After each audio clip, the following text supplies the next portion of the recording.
My very first guest today, All-Pro tight end for the San Francisco 49ers, six-time Pro Bowler. You can introduce yourself. Here he is. How are you? Hi, Kate. Hi, George. How are you? George Kittle's here, everybody. Howdy. Woo! Thank you. Oh, this is cozy. Let's talk about the T-shirt. I'm loving this. Well, thank you. Little Caesars. You pizza, match. pizza. I do. I feel like this couch is for me. Yes, you sit there and let's really unpack this season. Okay? You stay just like that. I might need that. You stay just like that. I might need your that. 4,000-yard season, so congratulations to you. Well, thank you, Kay. But then it wasn't the season that you wanted. Well, what was the season that I wanted? You wanted a ring. You wanted I did. the 7-pound Lombardi trophy. Sure. Talk to me about that. Ooh, yeah, you know what? Football's an interesting thing. You got ups, you got downs, there's highlights, there's valleys. But you got to enjoy it for everything that it is. And that's what I do. And that's why I play the way that I do. I play as hard as I possibly can. I try to inspire my teammates. And not everything goes your way all the time. And also, people don't realize this. Football is really hard. It's hard to win games.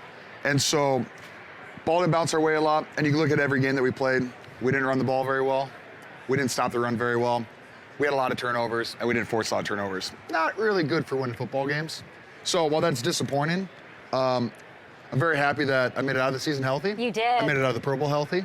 I don't have to get surgery this year. Woo! And let's go! We're gonna roll right into a great year. I love that. Well, we're going to talk about that. We've unpacked a lot. I feel good about myself. I feel like your abs got a great workout there. That Thank was you. Excellent acting by you. Thank you. Not acting, because I know that you mean what you're saying, and I love that for you. And I love that you're here, and you've got a lot to talk about. But I love your first set. thing I want, thank you. It's very, very New Orleans-y. Thanks. I appreciate that. I wanted to congratulate you, first and foremost, on the NFL's 2024 Salute to Service Award. Thank you. I read everything the commissioner had to say. I spent the morning in hair and makeup reading all of the things that you do, hundreds of tickets for veterans, a mental health app, time with them. So congratulations on that. And I'm just so curious, and I helped with the Wounded Warrior Project to send two veterans to the Super Bowl just yesterday with Trey McBride, a friend of yours. We were chatting about you this morning. You obviously come from a military family. What is the best way to say thank you to veterans?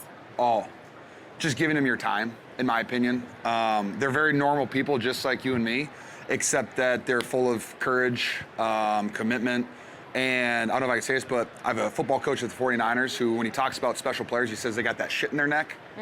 And that's how I view military members. They can switch that flip at any moment for when the call to arise is needed, and that's what they do. So just giving veterans, their family members, your time just goes such a long way. And I've learned that, and from all the conversations I've had, from all the relationships I've made, I feel like I have probably gotten more out of it than what I've given to them. What'd your dad say when he heard you got the award? Oh, he was just super pumped for me. You know what was funny is, they told me after the Lions game, so it's second to last game of the year. My wife knew for 10 days and didn't tell me.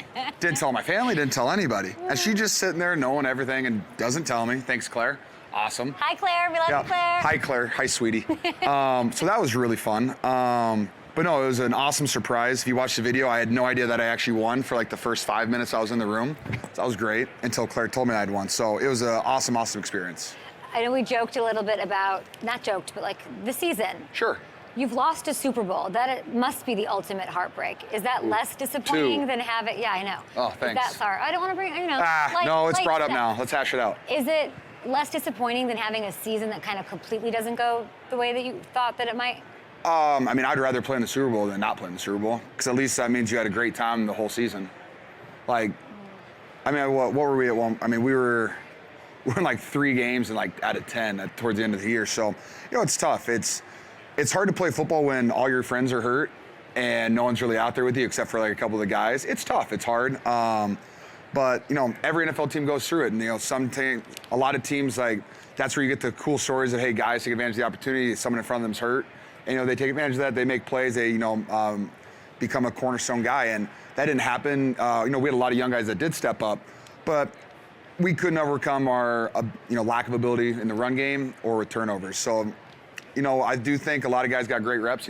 Guys got hurt. Guys got to step in for them. But overall, tough year, but the great thing is I get to play football again next year, and so I get another crack at it. And you also you did have a career year, and it probably doesn't mean the most to you, but year 8, which is crazy that it's year 8. It is over crazy. 1,100 yards, 8 touchdowns, facing all that adversity, you're proud. You have to be proud of that. Oh, yeah. I mean, my goal every year is 1,000 yards and 10 touchdowns, like just as a personal goal. I used to not set personal goals, and then my old tight ends coach made me. He was like, so then, because you don't have to judge yourself based on that, but like it just gives you something to think about, you know, each day that you're striving for that goal. So I appreciated that. So I got close to that. Anytime you get 1,000 yards as a tight end, I think it's a really hard thing to do. Yeah. But yeah, no, not the greatest year overall, but I still had fun. You also had the catch of the year. Did I? Which one? Talk me through it. You tell me. Is this the catch of the year? You against New England. Fun. Talk me through this. The greatest thing about this is that we called this play like quickly out of the huddle. What was the play called? It was like called like banner pump, and it's a corner pump. We installed it on the third down play to run it from like the 50-yard line, for like a shot. He called it from the 12, and I'm just like, seriously? Like, we did not practice this in the red zone at all. It was great too. I was pregnant with cracked ribs, and then that just fractured them completely. It was super fun. Oh, had a great time. But talk about that shit in your neck. It's the shit in your neck, Kay. You got to have it. No, that was really fun though. I was really pumped. The photo that they got out of it was just, it was the first game I had custom. I just don't get the boy math here. This is 3 defenders. I know. How did you do that? It was really fun. Brock gave me a chance. But the cleats I was wearing, I had them custom by the shoe surgeon, and it was the Unions, Jordan 1 Unions, and so it was the first game I got to wear those. So I was pretty pumped about that. They had a great photo of them. That's week 4. I love that you can just recall that right away. I mean, that is the catch of the year, no? Well, thank you. I think so. It's my best You're catch, like, probably. well, thank you. Yeah, thanks. I feel that. Fabulous. I remember I talked to you back in August. You did. I was at your facility. And I got Josh Allen's jersey. Thank you. Oh, you did? Let's go. Let's go. You're third now. I want to show you this because my producer, Tiara, remembered that you knew this off the bat. Let's take a look here. On the Niners list all-time, interceptions and receiving yards. Do you know what you need year 9 to pass T.O. to become second in these categories? Looks like just under 1,200 yards. Shoot, I guess we shouldn't have done that. I bet you my mom would know. She's right out there, too. Hi, Mom. Hi. How do you feel about this? What does this mean to you? A couple things. One, the 49ers organization is full of history and amazing football players that are in it. So the fact that I could be around for 8 years, going into year 9, and hopefully for the rest of my career, it means I'm a part of a historic franchise that wins a lot of football games and plays a lot of high-end football. That's an honor. To be on a list with any of those guys, total honor. And just very proud to be a part of an organization like that and just be able to have the opportunity to go out there and wear the 49ers logo on the side of my head. Yeah, are we like, want to clip this off and send it directly to John Lynch? Or... John Lynch, Jed York, Kyle Shanahan, send it to all of them. Bueller, when is this happening? You're entering the last year of your contract. I am. I know you want to retire as a Niner, yes? I would love to. What's happening? Pizza. Pizza's happening, Kay. Waiting on them. There's no talking yet? No, I think there's been talking. I think, we're mildly on the same page. What are we waiting for? I have no idea. I just work here. My agent does that stuff. Well, I'm here, and listen, Radio Row has become somehow this, like... Rumor mill? I don't know if it's rumor mill, more of like recruitment central. I know, I've heard. Okay, so we've got like people wanting T. Higgins, Devontae Adams, Josh Jacobs wants a number 1 wide receiver, and now I'm hearing the Myles Garrett to Bosa to the Bay. Would you be down? Yeah, I think Myles Garrett is a pretty good football player. From what I've remembered, watching his tape, solid, decent, yes. How would you feel about him joining your team? I'm all for adding really good football players to my roster. That makes my job as an offense easier because you don't have to score as many points when you have a guy like Nick Bosa and or Myles Garrett on the side. And I know Fred was preaching that yesterday, and then I think Fred would love to have another good, solid linebacker. I mean, another solid D lineman, so it makes his job a little bit easier as a linebacker too. So anytime you can add all-star players, hey man, I'm all in for it. Do you have a pitch you can add? I mean, like Jaden might make a pitch here shortly on the show for him. Like anything you'd like to say to Myles as he might be listening? Hey, Myles. We can be really good friends, I promise.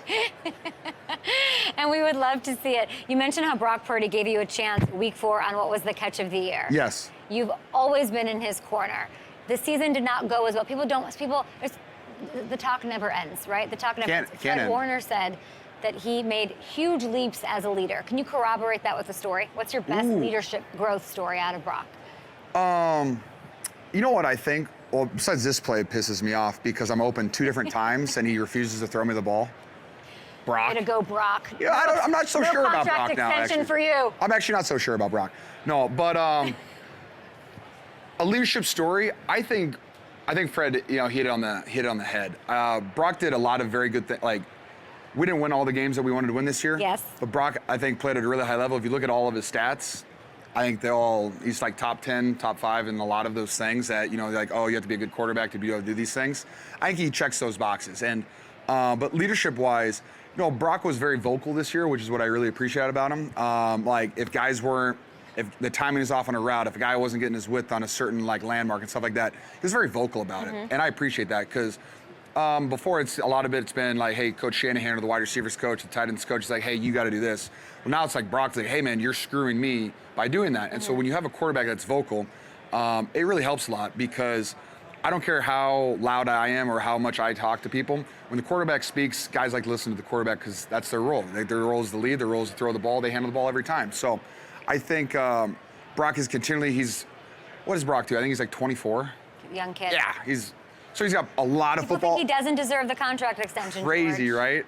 Unreal. But you know what?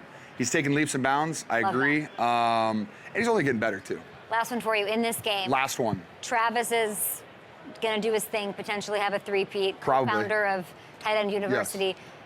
Talk to me about Dallas Goedert. He's got a little Kittle in him too. He's got a little I love Kittle Dallas to his Goedert. game. Tell me about that. Oh, Dallas Goedert is a phenomenal tight end. The only thing that's like why he's not a household name to the entire nation is because he's had back-to-back years where he's got it banged up a little bit. He's missed some games. But he's a phenomenal player. He does stuff like this all the time, just stiff arms DBs, makes good plays. He's solid in the run game. What impresses you most about him? What has impressed me most? Yeah. I've never seen someone try so hard at a Topgolf to hit it over the fence in the back. We had Tight End U at Topgolf one time, awesome. And he was in a full sweat for about an hour, just driving it as hard as he could, trying to get it over the net in the back. And I was like, you're just built different, dude. Besides that, football-wise, though, he's just one of those guys that has that switch that when it flips, he's like a different guy than when you just talk to him any day. Yeah, I think he might make an impact in this game. And you're making an impact with Little Caesars. I'm sorry, Little Caesars and Crazy Puffs. Stop it. Stop it right now. What is this? Remember everybody said in my commercial that anyone but you? Well, I finally got my Crazy Puffs. Which commercial, George? The Little Caesars one. But these things smell delicious, and they are delicious. And my wife likes them, so that means you'll all like them. Claire, who didn't tell you about your award. I know. Can I trust her? Yes. Okay, I'll still trust her. She's the best. Her. It's Crazy Puffs. It's Little Caesars. It is George Kittle. You are such a stud, such a superstar. Thank you so much for being on the show. I think we're going to send you, by the way, we're going to send you over to, I'm going to walk over with you. You're sending me? I'm going to send you over to, Gronk has a prop shot machine on set. I can't even speak. 2 minutes on the clock. We're going to take your Crazy Puffs. I'm going to send you over there. I'm going to say bye. I don't know who's he going. Oh, he's going to Garrett. Go down there to Garrett. He'll receive you. George, great to see you. Say hi to Claire. Hi, Mom. Congratulations on everything and the award. Love you guys. We got to get that John Lynch contract thing figured out. Thanks, Kay. All right, we're going to take a short break. Where am I going? Right here, we've got YouTube.